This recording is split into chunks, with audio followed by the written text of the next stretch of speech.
네, 안녕하세요. 마이 FES 가족 여러분. 저는 매주 수요일 웨비나를 진행하고 있는 RSD 이규민입니다. 반갑습니다.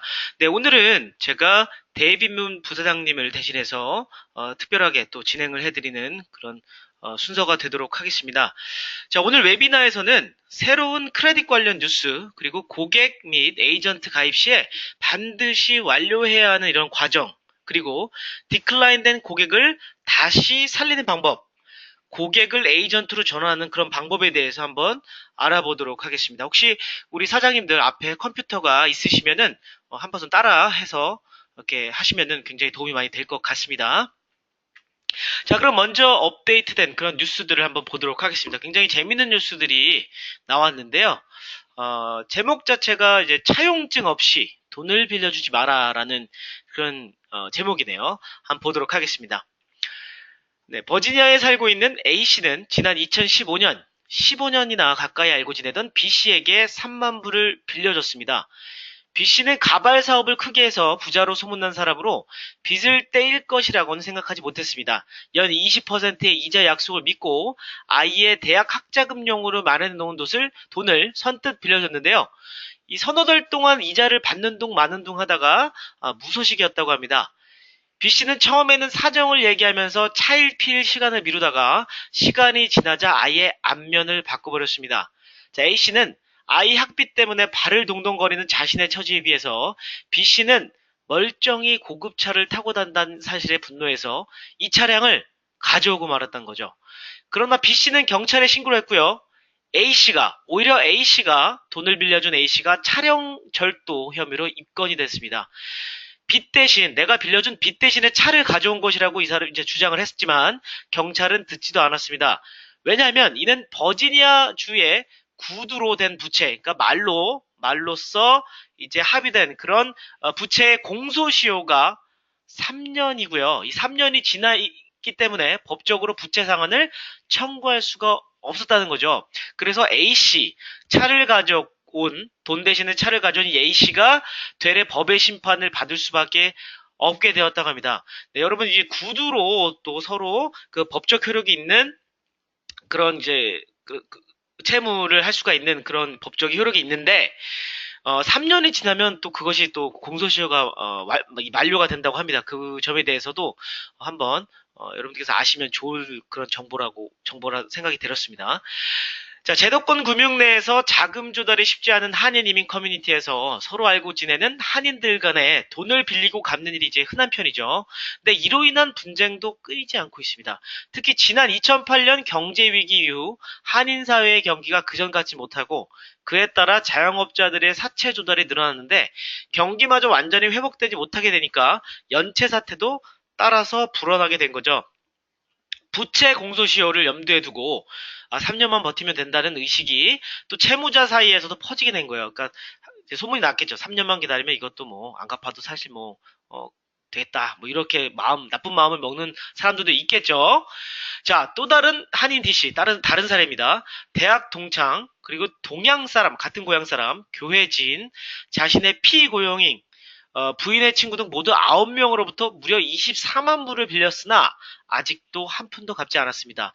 하지만요, 이분을 고소한 사람은 아무도 없어요.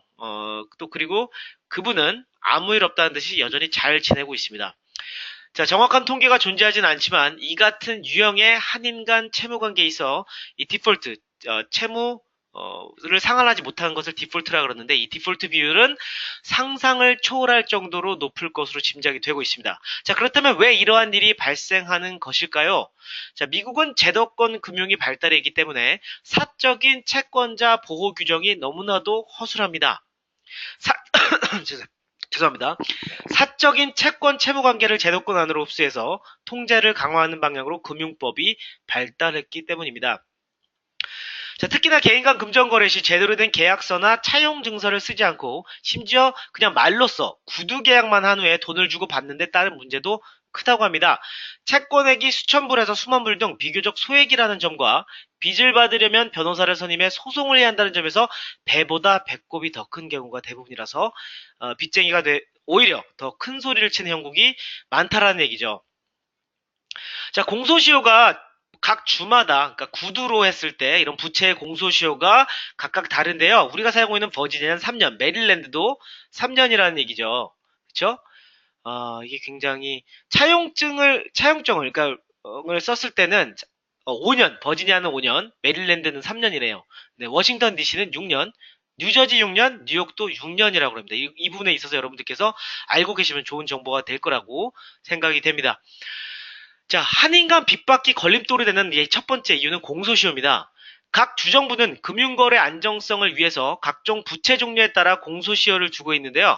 한국에서는 일반적으로 채권 소멸시효가 10년이지만 시효를 연장할 수 있는 여러 가지 방법이 있습니다. 미국과 다르게 시효가 지나더라도 민사소송으로 또 처리할 수가 있습니다. 그러나 미국은 공소시효가 대부분 3년에서 6년 정도가 보통이고요.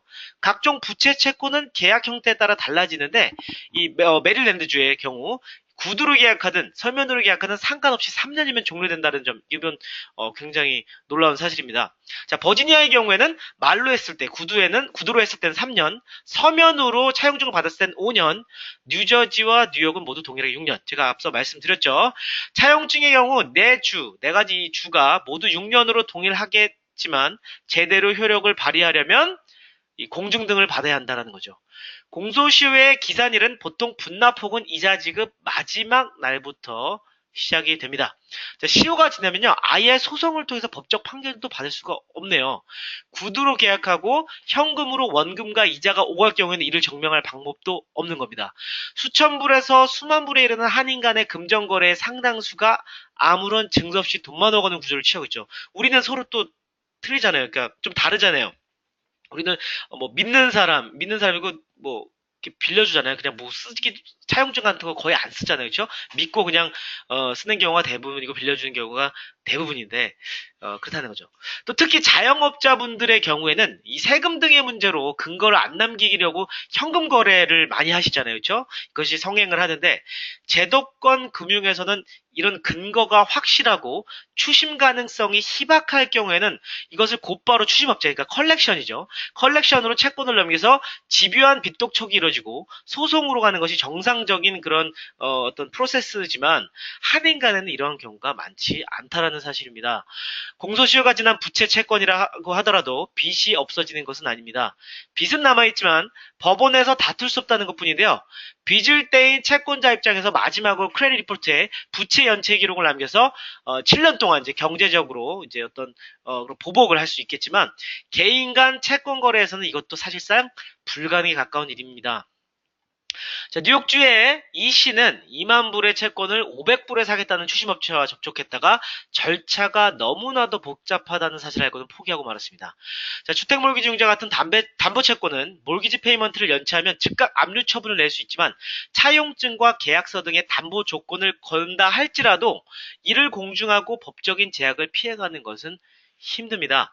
특히 소액의 경우 빚을 주는 과정에서부터 배보다 배꼽이 더 큰 상황을 맞이할 수 있습니다.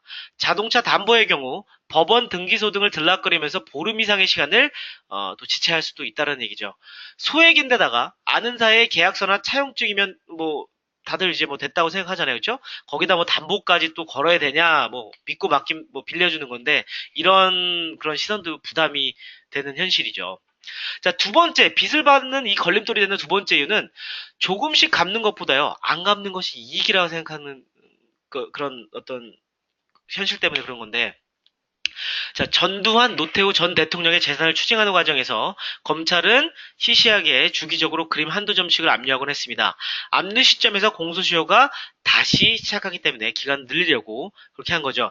자, 이 같은 방법이 미국에서 채권 공소시효를 살리기 방법 중에 하나입니다. 빚의 일부를 받아낸다면 공소시효가 무한정 연장될 수가 있습니다.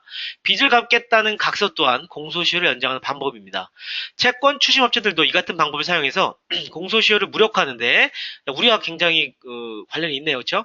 일부 악덕 채무자들은 이 같은 사실을 모두 알고 있기 때문에 말로는 빚을 갚겠다고 하면서 어떤 이런 리튼, 각서를 써주는 것을 피하거나 부채 중 극히 일부 소액을 갚을 수 있음에도 불구하고 거절합니다. 아예 안 갚아버린다는 거죠. 그렇죠?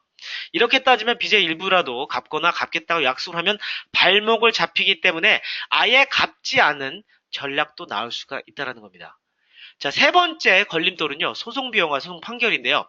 이런 소액 변제 소송, 스몰 클레임스의 경우 카운티 지방법원을 통해서 비교적 간단한 절차를 할 수 있지만 한인의 경우에는 아무래도 변호사가 필요합니다. 버지니아 페어팩스 카운티 법원의 경우에 한도액이 5,000불인데 압류권 등을 보장하는 판결은 매우 드물어서 채무자의 변제 능력이 입증되지 않는다면 변호사 비용만 날릴 수가 있습니다.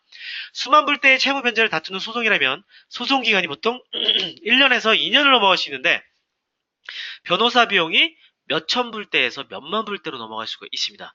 자, 모든 것이 입증이 돼서 승소를 한다 할지라도 채무자가 돈을 갚으리라는 보장도 없어요. 그렇죠? 이 역시 변호사 비용만 날릴 수가 있기 때문에 장기간의 소송으로 피폐해지고 맙니다. 채무를 몰리면 파산이 쉽다는 것도 빚받기 어렵게 만드는 요인이 될 수가 있습니다. 뉴저지주의 H씨는 1010만고 끝에 법원 소송에서 승리했으나 채무자는 이를 비웃듯 파산을 하고 말았습니다. 파산하게 되면 이제 그쵸. 우리가 빚을 다시 받을 수가 없죠. 그쵸? 한인들 간 금전 거래주 대상인 수천 불에서 수만 불의 돈 거래는 떼이기 딱 좋은 조건만 두루 갖추고 있는 셈이라는 현실입니다. 자, 네 번째. 도망가면 끝이에요. 식당을 운영하던 I씨는 모두 90만 불로 추정되는 채무를 뒤로하고 홀연히 사라졌습니다. 미국 사법 시스템의 특성상 이 주 경계를 넘어가잖아요? 그러면 이 사람이 그 주의 형사 범위라 할지라도 연방 기소범위 아닌 한 찾는 것이 사실상 불가능하더래요. 그쵸? 주를 여기서 이 버지니아에서 범죄를 저질렀어요. 형사 범위라 할지라도 다른 주로 넘어가면 연방 기소범위 아니면 페더럴이 아니면 잡을 수가 없다라는 거예요. I씨에게 돈을 꿔준 사람은 40명 이상으로 추정이 되는데 그가 한국으로 갔다는 소문을 들은 채권자 T씨는 2만 불짜리 채권을 들고 대사관 지를 통해 파견 공무원과 상의를 했으나 시큰둥한 반응을 보였다고 합니다. 접수는 할 수 있지만 I씨를 찾는다는 보장은 없기 때문이죠. 자, 한국과 미국은 상호 수사협정 및 범죄인 인도 조약을 맺었지만 거액의 경제사범이 아닌 한 작동하지가 않는다고 합니다. 채권자가 모두 연대해서 90만 불 채권으로 싸운다 할지라도 인터폴 역할을 하는 연방국토안보부 수사국 HIS나 한국경찰청 외사국을 움직일 수가 없다라는 사실입니다. 대사관에서 할 수 있는 일도 아니고요. 연방당국에 신고하고 연방당국이 사건의 어떤 경중을 따진 후에 필요에 의해서 한국정부에 요청하는 절차가 기다리는데 형사범위 아닌 이런 민사채권을 이유로 이 조약이 가동된 예는 찾아볼 수가 없다라는 얘기예요. 판례가 없다라는 얘기입니다. 어떻게 보면 굉장히 겁나고 무서운 얘기가 아닐 수가 없습니다. 자, 마지막으로 걸림돌, 다섯 번째 걸림돌은 사채가 너무 흔하다는 사실이에요. 역설적으로 한인 간 금전 거래가 자주 와해되는 이유는 빚이 너무 흔하기 때문인데요. 제도권 금융에 접근이 쉽지 않은 한인들이 너무 많고 접근을 할 수 있는 한인들도 디폴트, 채무를 안 하는 거죠. 그렇죠? 이런 채권자 위험을 스스로 지기보다는 남에게 떠넘기는 게 훨씬 쉽다는 사실을 알고 있기 때문에 사채를 통한 자금 조달을 선호합니다. 일명 선수급 채무자들이 지역 사회마다 물을 흐리고 있는데 이들 선수들이 너무 많다는 것이 문제입니다. 채무 부이행, 디폴트 위험은 연쇄적인 디폴트를 불러온다는 점입니다. 이 디폴트 위험이 제도권 안에서 돌아다닌다면 금융기관이 망하는 것으로 족합니다. 악성 채무자가 하나둘 늘어나면 은행 재정이 부실해져서 망할 수도 있는 일인데 이 악성 채무자 간의 연쇄고리는 없습니다. 그러나 한인사회의 경우에 이런 악성 채무자와 채권자 그리고 악성 채무자의 또 다른 채권자와 이 채권자의 또 다른 악성 채무자 혹은 채권자가 맞물려 있습니다. 은행은 궁하면 단기금리로 중앙은행의 여신이나 또 다른 제도권 내의 여신을 궁리할 수 있지만 한인사회에서는 채권자와 채무자 모두 돈이 급하면 혹은 빚 갚을 날짜가 다가오면 또 다른 사채를 염탐해야 된다고 합니다. 자, 돌고 돌아서 한인사회를 쏟아지는 이 디폴트 위험은 한인사회 경제질서 전체를 망치게 되는데요. 한인들이 사채를 얻을 필요가 없을 정도로 크레딧권이 탄탄하면 정부가 제도적으로 마련한 경제적 사회 안정망이라고 할 수 있는 제도권 금융에 이러한 리스크를 안길 수가 있겠지만 한인 사회의 개인 간 채권은 안정장치가 전혀 없다라는 사실입니다. 한인 사회의 역사와 함께하는 한인 간 사채 디폴트 리스크가 오늘도 유령처럼 떠돌고요. 경제적 불신으로 전환돼서 커뮤니티 전체의 경제적 역량을 위치시키는 결과를 초래하는 겁니다. 자, 사채는 사실상 마지막 수단인데 그 마지막 수단을 우선 수단으로 삼는 1970년대적 한국식 사고를 방식을 탈피하지 않으면 한인 경제는 마지막 카드를 초장부터 잃게 될지도 모릅니다. 자, 이런 굉장히 어떤 심각한 그런 문제를 야기하고 있는 그런 뉴스를 봤습니다. 차용증 없이 돈 빌려주지 마라. 여러분들 반드시 기억하시고요. 여러분들도 몰라서 얻는 그런 피해가 없도록 하기를 제가 바라는 바입니다. 자, 그리고 뭐 여러 가지가 있는데 사실 제가 이렇게 여러 가지 뉴스를 준비했는데 요거는 제가 다음 시간에 해야 될 것 같습니다. 지금 제가 또 말씀드릴 내용이 많기 때문에 제가 일단은 우리 FS 프로텍션 플랜 우리 고객 및 에이전트들이 가입했을 때 반드시 해야 되는 것들 네, 제가 한번 말씀을 드리도록 하겠습니다. 자, 일단 우리가 가입을 했습니다. 고객이나 에이전트 분을 가입했으면 여러분들 가입했다고 다 끝난 게 아니에요. 가입하고 나서 그러면 뭐 베리피케이션 다큐멘트, 그러니까 본인 확인 서류만 받아서 이메일만 보내면 되는 것이 아닙니다. 반드시 여러분들께서 해야 되는 과정들이 있는데 그 과정 중에 가장 하셔야 되는 것이 바로 고객이 있을 때 바로 끝내야 되는 부분이 바로 fsprotectionplan.com 셋업이에요. 그러니까 고객을 사인업을 하셨어요. 우리 홈페이지에서 뭐 인롤먼 하셔가지고 고객이나 혹은 에이전트를 사인업 하셨어요. 그러면 서류만 받는다 끝나는 게 아니라 어떻게 하셔야 된다고요? 바로 fsprotectionplan.com을 접속하신 후에 자, 그 해당 고객의 그 셋업을 절차를 하셔야 된다는 겁니다. 셋업 절차 하는 방법은 제가 보여드릴게요. 일단 fsprotectionplan.com 접속하시고요. 그 다음에 로그인 버튼을 누릅니다. 자동으로 생성되어 있는 것들이 있어요. 그래서 이렇게 로그인 그 사이트가 나오는데 페이지가 나오는데 유저네임은 그분이 이제 가입 당시에 드렸던 고객분이든 에이전트분이든 가입 당시에 사용했던 이메일 주소가 유저네임이 됩니다. 기억하세요. FS 프로텍션 플랜의 유저네임은 이메일이다. 가입 당시에 이메일이다. 이거 꼭 기억하셔야 됩니다. 그럼 제 것을 가지고 이렇게 얘기를 한번 해보도록 할게요. 자, 그러면 제 이메일 주소로 접속을 제가 해드렸고요. 자, 패스워드는 원래 기본적으로 세팅되어 있는 패스워드는요. 그 가입하신 분의 소셜 번호 뒷자리 4자리입니다. 여러분이 꼭 기억하셔야 돼요. 그 백오피스랑 혼동하셔가지고 모르시는 분들이 있는데 자, 프로텍션 플랜과 백오피스의 비밀번호, 유저네임은 전혀 다릅니다. 그걸 꼭 아셔야 됩니다. 자, 그러면 제가 뭐라 그랬어요? 패스워드는 그쵸, 가입자 분의 소셜 번호 뒷자리 4자리가 자동으로 이제 기본적으로 세팅이 되어 있습니다. 저 같은 경우는 변동을 했습니다. 제가 바꿔놨어요. 그래서 제가 사인을 했습니다. 자, 이렇게 딱 들어가면 여러분들께서 보실 수 있는 화면이 있어요. 자, 어떤 화면이 있는지 제가 보여드리겠습니다. 자,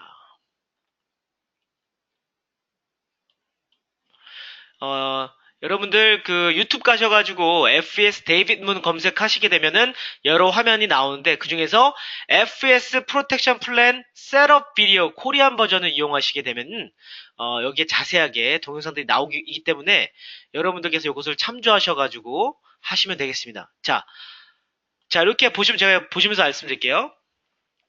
자, 로그인 버튼 누르시고 그쵸? 로그인 버튼 누르시게 되면 이렇게 이메일 애드레스와 last four digit of social number 누르시면 요런 화면이 떠요. 요런 화면이 뜨시게 되면 어떻게 하십니까? I agree 동의 버튼을 누르시고 자, 그 다음에 요런 메시지가 뜹니다. 자, 당신의 크레딧 프로파일을 업데이트하고 그 다음에 향상시키기 위한 준비가 되셨습니까? 라는 이런 질문이 나오는데 이때 Yes, I am ready to get started 라는 것을 누르셔야 돼요. 반드시 누르셔야 돼요. 이걸 누르시게 되면 어떤 일이 발생하느냐? 자, 요걸 누르시게 되면은 자, 이런 식으로 화면이 전환이 됩니다. 자, 여기서 고객과 에이전트의 차이점이 있는데요. 에이전트로 가입하신 분들은 반드시 크레딧을 그러니까 풀업 하셔야 돼요. 무슨 얘기냐면 에이전트로 가입하신 분들은 여기서 자체적으로 하드풀을 한번 합니다. 그러니까 크레딧 한번 뽑을 수가 있게 돼 있어요. 그래서 3가지 크레딧 뷰러의 그런 점수를 먼저 볼 수가 있습니다. 그러니까 요게 고객과 다른 점입니다. 고객분들 같은 경우에는 그냥 그 아까 Yes, now I'm get started라는 버튼만 누르시게 되면 바로 이 화면으로 전환이 됩니다. 자, 그러면 한번 보도록 하겠습니다. 자, 요런 화면이 나온다고 했을 때, 그죠? 요런 화면으로 전환이 된다는 얘기죠. 그럼 여기에 프로덕트 프로그레스라 그래가지고 여러 가지 이제 우리가 받는 그 베네핏이 지금 현재 적용이 되어 있는지 안 되는지가 나와 있어요. 원래는 빨간불이 다 들어와 있을 겁니다. 빨간불들이 들어와 있을 텐데 이런 것들 다 액세스 하시고 다 이제 완료하시게 되면은 녹색 버튼으로 이렇게 변환이 됩니다. 자, 그러면 에이전트 분들일 경우에는 크레딧 리포트가 벌써 뽑혔죠. 풀 됐죠. 그렇게 되면 어떻게 돼요? 파란색으로 변합니다. 아직 여러분들이 받은 그 베리피케이션 다큐멘트가 드라이버스 라이센스라든지 소셜카드 혹은 유틸리티 빌, 뭐 텍스 폼들 이런 것들을 보냈다 할지라도 회사에서 그것을 받지 않았기 때문에 아직 여기 부분은 빨간불이 돼 있을 거예요. 그래서 언제든지 우리 회사에서 확인 절차가 끝나면 이 부분도 녹색 불로 이렇게 들어오게 됩니다.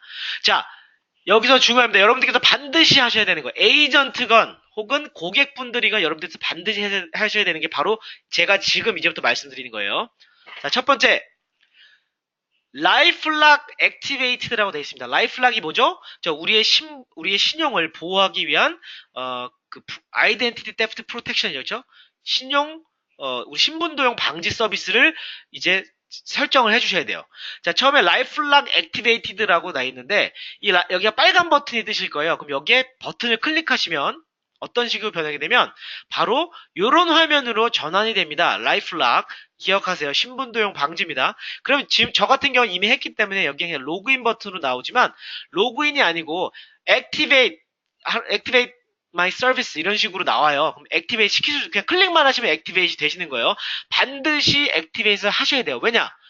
신분 도용 방지를 우리가 드린다고 서비스를 말씀을 드려서 고객께서 혹은 에이전트분이 가입을 했는데 우리가 이 서비스를 액티베이트 하지 않게 되면 무슨 일이 일어나요? 그 고객, 그 에이전트분들은 안전하지가 못해요. 우리 서비스를 받고 있지 않다는 얘기예요. 그래서 반드시 시작과 동시에 여러분들께서 액티베이트를 해주셔야 된다. 꼭 기억하십시오. 자, 그렇게 액티베이트 되신 다음에 다시 대시보드를 누르십니다. 그러면 다시 첫 번째 화면으로 가요. 자, 두 번째로 하셔야 될 거는 여기 보시면 FES Debt로 Accessed라고 나옵니다. 이게 뭐냐면 우리가 갖고 있는 그런 빚들을 효과적으로 청산할 수 있는 그런 툴을 주는 그런 우리 서비스인데, 자, 이것도 마찬가지로 이거는 뭐 이제 한번 들어가시게 되면 어떤 일이 발생하냐면 다시 FS 대치로로 돼 있는데요. 여기에 똑같이 이런 화면이 뜹니다. 액세스 웹사이트가 떠요. 이것을 이렇게 클릭해드리면 다른 웹사이트 창이 떠올라요. 그렇죠? 이렇게 해서 여러분들 이런 것이 떴다. 이제 그러면 FS 대치로도 어떻게 해야 되냐면 요걸 클릭하시게 되면 다시 대시보드로 가셨을 때 녹색 버튼으로 전환이 되어 있을 겁니다. 그거 기억을 하시고요. 자, 그럼 두 가지 얘기했죠. 라이플락 액티베이트 시키셔야 되고 다음에 FES 대치로 액세스도 누르셨다는 얘기예요. 자, 다음으로 하셔야 될 거는 트래블 어카운트입니다. 트래블 어카운트 크리에이티드. 자, 이게 뭐냐? 자, 우리 회사의 여행 상품이 또 있잖아요. 그쵸? 그 여행 상품도 고객들이나 에이전트 분들이 사용하실 수 있게끔 해야 돼요. 가장 중요한 건 여기에 있는 모든 것들을 고객이나 에이전트 분들이 사용을 하시게끔 유도를 하셔야지 여러분들의 리텐션 레이시오, 그러니까 그 고객들이 계속적으로 남아있고 그런 비율들이 현저히 높아진다는 얘기입니다. 자, 트래블 어카운트 크리에이티드 눌러 가시게 되면은 여기 똑같이 FS Travel 이렇게 돼 있어요. 그리고 이제 가입하시라는 게 나오는데 누르시게 되면 화면이 또 전환이 됩니다. 그러면 여러분들 여기서 이제 그 조인 하시게 돼서 사인업을 시키셔야 돼요. 그럼 비밀번호 같은 경우에는 뭐 FS 프로텍션 플랜 가입하실 거랑 다른 그 비밀번호로 꼭 설정을 해주셔야 된다는 거 기억을 하셔야 됩니다. 같은 비밀번호로 했을 경우에는 접속이 안 됐었던 것 같은데 네, 나중에 그걸 바꾸게 되면 또 되더라고요. 그러니까 처음에 이것을 기억을 하십시오. 사인업을 하시고 비밀번호를 또 새롭게 지정을 하시라는 거. 그래서 이 빨간불이 나와 있다라는 거는 아직 로그인이 안 됐다라는 것을 로그인을 안 하고 예를 들어서 검색을 하시잖아요. 그러면 우리가 할인받지 못하는 가격이 나오기 때문에 주의하셔야 됩니다. 반드시 사인업 하시고 로그인을 하셔가지고 검색했을 때 호텔이나 여행 그 티켓, 뭐 렌탈카 혹은 패키지, 크루즈까지 할인된 가격으로 내가 얼마에 이것을 구입할 수 있는지를 여러분께서 아실 수가 있는 겁니다. 굉장히 중요합니다. 자, 다음에 자 마지막으로 해주셔야 될 거. 자, 고객 같은 경우에는 이 beneficiary form submitted라는 이 란이 없어요. 그 이유는 에이전트 같은 경우에는 우리 회사에서 주는 이 beneficiary form이라는 게 수혜자 양식이에요. 보험 수혜자 양식. 자, 에이전트한테만 있는 혜택이죠. 보험. 우리 그룹 보험으로 직원들에게만 주는 혜택이죠. 고객은 직원이 아니기 때문에 당연히 이 10만 불에 대한 라이프 인슈런스 혜택이 없습니다. 그래서 요거는 에이전트 분들만 하셔야 되는데 요것은 에이전트 분일 경우에는 요 란이 있잖아요. 어떻게 해야 되냐면 그 폼이 있습니다. 베네피셔리 폼을 작성을 하셔가지고 스캔을 해서 이메일로 보내셔야 돼요. 이메일로 보내는데 어디로 보내야 되냐면 그 저희 우리 커스터머 서포트 at myfs.net으로 보내시면 되겠습니다. Customer Support. 자, 제가 써드릴게요.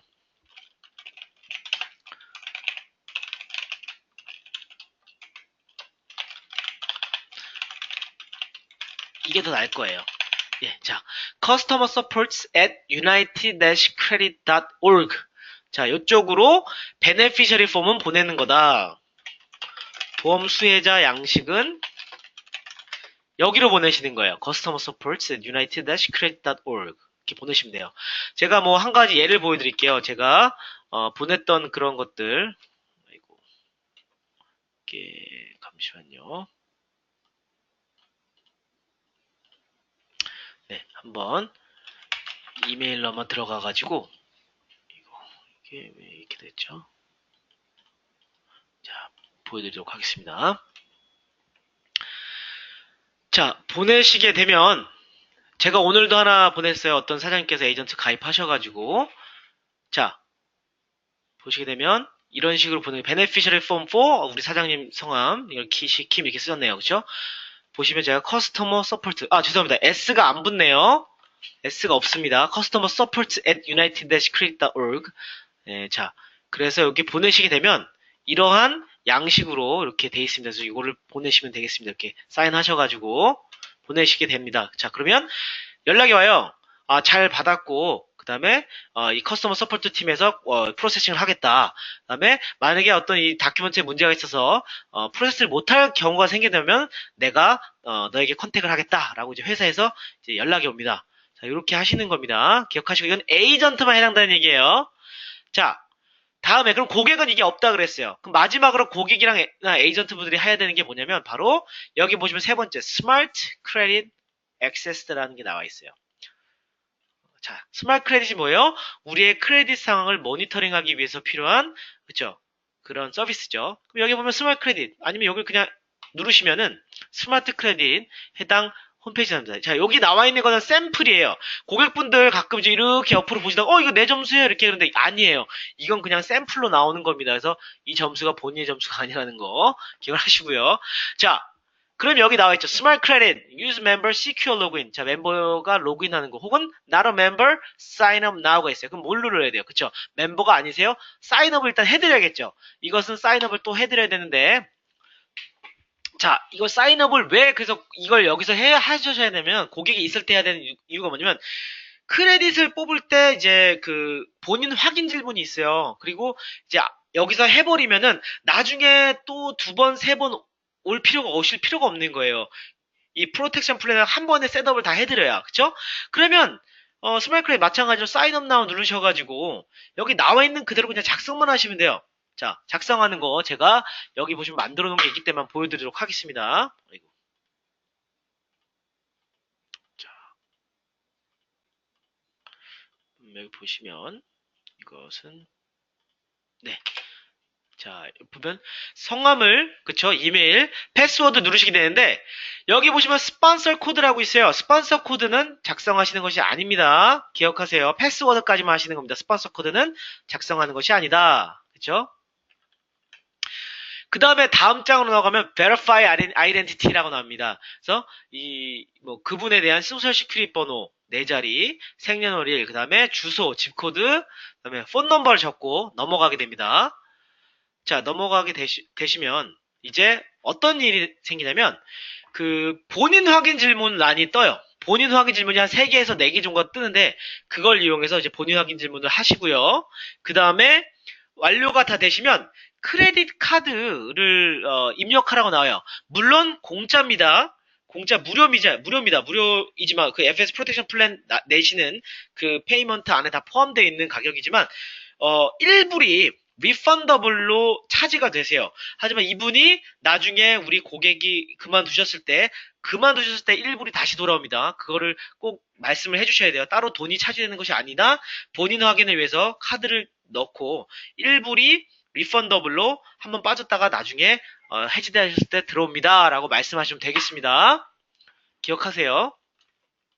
자, 그러면 다 되신 겁니다. 그렇게 되면 어떻게 됐어요? 벌써 우리 고객이 내가 이러이러한 것들에 대해서 내가 뭔가 적용을 받는구나. 그 다음에 어떻게 돼요? 미리 RX 디스카운트 카드를 우리가 처방약 할인 카드 같은 거 이미 만들어 놓으시면은 저희 버지니아 오피스에는 엄청 많이 만들어 놨어요. 그래서 고객분들이 사인업하면 이것을 한 장씩 드립니다. 혹은 에이전트 분들이라도. 그래서 그런 것들이 우리가 고객 입장에서도 내가 서비스를 제대로 받고 있구나라는 그런 생각이 들 수 있도록 여러분들께서 해주셔야 되는 겁니다. 그냥 가입만 시켜주고 나중에 또 몇 번씩 연락해가지고 이거 하셔야 되는데 저거 하셔야 되는데 이렇게 되시면 굉장히 언프로페셔널해 보일 수 있고 고객이 굉장히 그때 할 때 한 번 하지 왜 그랬을까 뭐 이런 또 컴플레인이 나올 수가 있습니다. 그래서 반드시 여러분 기억하십시오. 고객이든 에이전트든 가입과 동시에 FS 프로텍션 플랜 셋업을 끝내놔야 된다. 굉장히 중요합니다. 보여드렸어요. 이게 만약에 지금 제가 말씀드린 거 잘 이해가 되시지 않다면 유튜브.com 들어가셔가지고 FES 데이빗 문 검색하십시오. 자, FES 데이빗 문 검색하시게 되면 어떻게 돼요? 유튜브 가셔가지고 그러면 제가 보여드릴게요. 보여드리는 게 나을 것 같더라고요. 그래서 자, 그럼 검색하시게 돼 있잖아요. FS 데이빗 문. 자, 검색을 딱 합니다. 그러면 요렇게 데이빗 문 부사장님의 이 유튜브 채널이 나와요. 그러면 여기 보면 subscribe 나오죠. 요거 subscribe 버튼 누르는 거예요. 그쵸? 이렇게 누르시게 되면 어떻게 돼요? 그러면 앞으로 우리가 올라오는 이런 매번 올라오는 이런 영상들을 올라왔다 여러분들에게 이게 전송이 됩니다. 그래서 보실 수가 있고요. 요걸 누르시게 되면은 비디오에 굉장히 많은 이런 영상들이 있어요. 그래서 여러분들께서 내가 뭐가 좀 부족하다 뭐 이런 것들에 대해서 따로 또 시간이 없으실 때 들으실 수가 있는 그런 좋은 자료가 될 수 있습니다. 아시겠죠? 네. 자, 그럼 그렇게 됐고요. 자, 다음으로는 제가 보여드릴 게 이겁니다. 자, 예를 들어서 여러분들께서 제가 로그아웃해서 보여드릴게요. 백오피스 주소 아직도 모르시는 분들이 있을 수 있어요. 제가 너무너무 예전에 충격을 받았던 거는 1년을 넘도록 제가 한 10대 번을 알려드린 분이 있었는데 백오피스의 주소도 모르시고 로그인할 줄 몰라요. 이게 무슨 얘기냐면 이분이 뭐 정말 소위 말하면 정말 몰라서가 아니라 관심이 없기 때문에 그래요.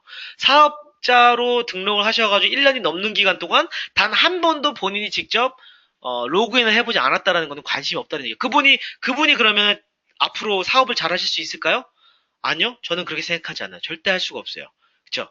여러분들께서 사업자로 들었으면 내가 어떤 상품을 내가 고객들에게 제공을 하고 있는지, 내가 어떤 회사에서, 우리 회사의 어떤 이런 모든 것들 하나하나를 알지 못하면 어떻게 남들에게 잘 전할 수 있겠습니까? 그래서 내 스스로가 준비되지 못하면 절대 세일이 되지 않는다.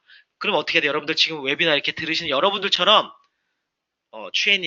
트레이닝에 플러그인 되시고 이렇게 공부하시고 이런 여러분들처럼 되셔야 된다는 얘기예요. 자, 그러면 FES 백오피스 주소 어떻게 되죠? 자, myfs.net입니다. .com 아니에요. 자, 그럼 에이전트 로그인 해보겠습니다. 자, 에이전트 유저네임 같은 경우 보통 이제 이렇게 따로 이렇게 생성이 되지만 변경이 가능합니다. 그래서 저 같은 경우는 크레딧 프로라는 그런 그 네임을 한번 바꿔봤어요. 그래서 한번 접속을 해보겠습니다. 자, 제가 오늘 실제적으로 좀 보여드리려고 그래요. 해서 실제로 그 고객분들이 디클라인 되는 경우가 있잖아요. 그쵸? 자, 커스터머 리포트로 가십니다. 그러면 고객들이 디클라인 되시는 이유는 여러 가지가 있어요. 예를 들면 정말 크레딧이 좋지 못하신 분들 중에 경제적으로 굉장히 어려우신 분들도 계시기 때문에 매달 나가는 그 페이먼트가 잘 되지 않아서 디클라인이 되시는 분들이 계세요. 혹은 카드 만료일이 카드 만료일이 다 돼서 그래서 디클라인 되시는 분들도 계십니다. 무슨 말씀인지 아시죠? 그래서 그런 분들도 계시기 때문에 우리가 이것들을 여러분들께서 모니터링을 하지 않는다면 그냥 넘어가고 있다가 그런 이제 예를 들어서 카드가 이제 펀드는 계시는데 만료일이 다 돼서 계속 있다가 왜 몇 달이 됐는데 왜 아무런 얘기가 없어요, 이런 얘기가 나올 수 있는 거여서 여러분들께서 계속적으로 가지고 있는 그 고객분들을 관리하셔야 되는 이유가 바로 여기 있습니다. 관리하지 않게 되면 문제가 많이 생길 수가 있겠죠. 자, 그럼 이렇게 보시게 되면은 Decline Payment Customer List라고 있어요. 이걸 한번 클릭을 해봅니다. 클릭하면 뭐 이렇게 많죠? 제가 한번 보도록 할게요.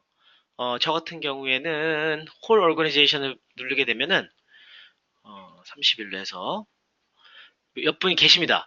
몇 분이 계시는데, 자, 제가 오늘 한번 셋업을 좀 하려고 그래요. 그래서 하는 방법을 놓도록 하겠습니다. 자, 방법은요. 예를 들어서 어떤 분이 계세요. 그러면 어떤 분이 계시구나 라고 디클라인이 있잖아요. 그러면 이분의 성함을 기억하셨다가 다시 커스터머 리포트로 가십니다. 그 다음에 커스터머 리스트를 가시게 되면은 이렇게 많잖아요. 그쵸? 많으신데 저 같은 경우는 검색을 해가지고 보도록 하겠습니다. 자, 이게 안 나오네. 자, 다시 한번 보도록 할게요. 저는 이제 제가 알고 있으니까.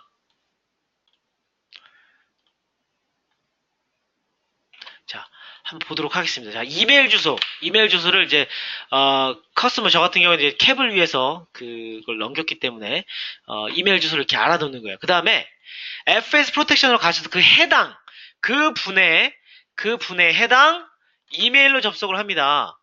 그 다음에, 소셜 번호는, 나와 있죠.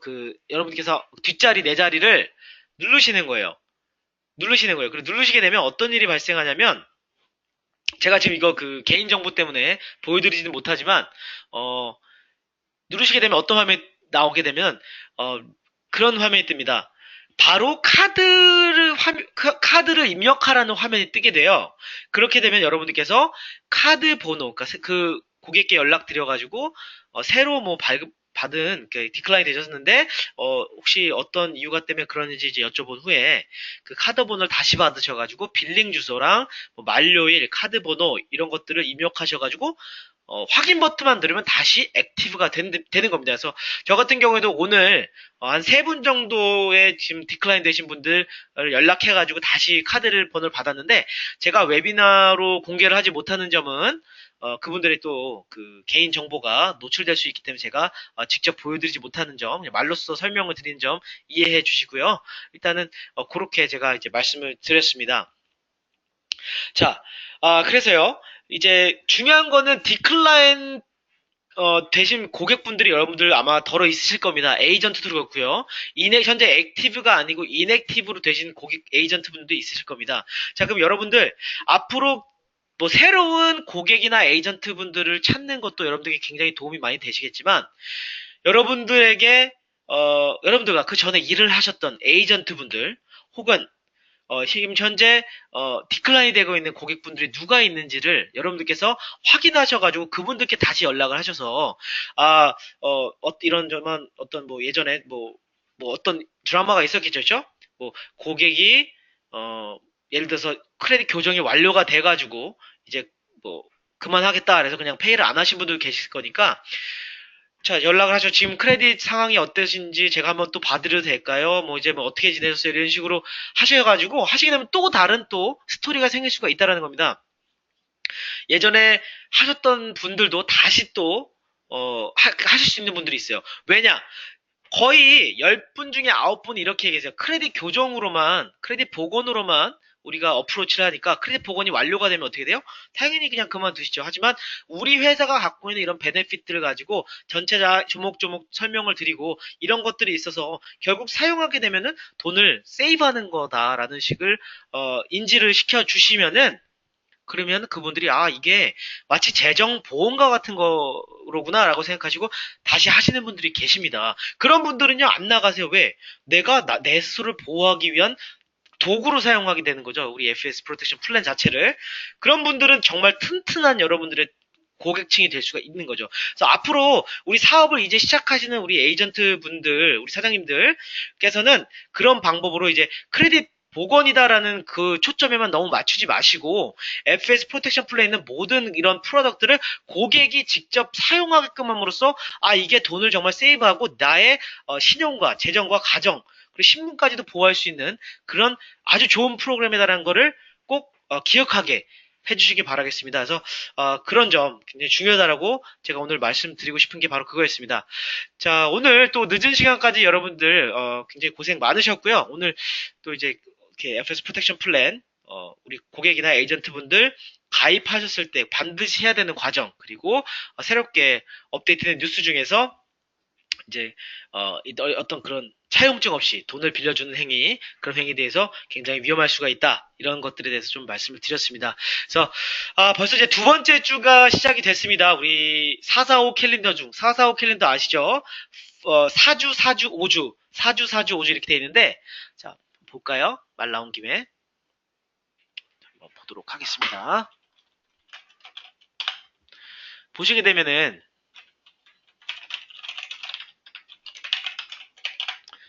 자, 445 캘린더라고 있어요. 445 캘린더 들어가시면 보세요. 1월이 4주고 2월이 4주고요. 캘린더가 다릅니다. 날짜 잘 보시면. 자, 현재 3월, 지금 현재 2월이지만 우리 세일즈 캘린더는 벌써 3월인 거예요. 3월 세일즈 기간에 벌써 2주째를 시작하는 겁니다. 그쵸? 자, 사실 모든 그 프로모션, 여러분들이 승진하시는 그 달은 보통 이 5주째에 나오세요. 445 캘린저에 5주가 있는 달, 3월, 6월, 9월, 12월입니다. 그래서 여러분들 전략적으로 이 사업을 하셔야 되는 걸 한번 생각해 볼 수 있어요. 그래서 지금 굉장히 중요한 달이기 때문에 저희 문부사장님도 그렇고 저도 그렇고 그걸 걸었잖아요. 그쵸? 우리 어떤 프로모션을 걸었잖아요. 그쵸? 그래서 이번에 꼭 여러분들 세븐 에이전트 세븐 커스터머 꼭 달성하셔서 이게 여러분들 승진하시라고 드리는 어떤 그런 좋은 기회라고 생각하세요. 일을 하실 수 있게끔 더 힘내시라고 드리는 그런 거기 때문에 여러분들 반드시 달성하셔서 여러분들의 사업에 중요한 아주 그런 발돋움이 됐으면 좋겠습니다. 그래서 3월이 굉장히 중요한 달이라는 거 기억을 하시고요. 앞으로 이제 날씨가 더 더워지기 전에 여러분들 아주 튼튼한 그런 여러분들의 어떤 사업을 이 되시기를 바라겠습니다. 자, 저는요, 또 다음 주 수요일에 웨비나로 찾아뵙도록 하겠습니다. 여러분들 늦은 시간까지 너무 고생 많으셨고요. 환절기, 감기 조심하십시오. 네, 감사합니다.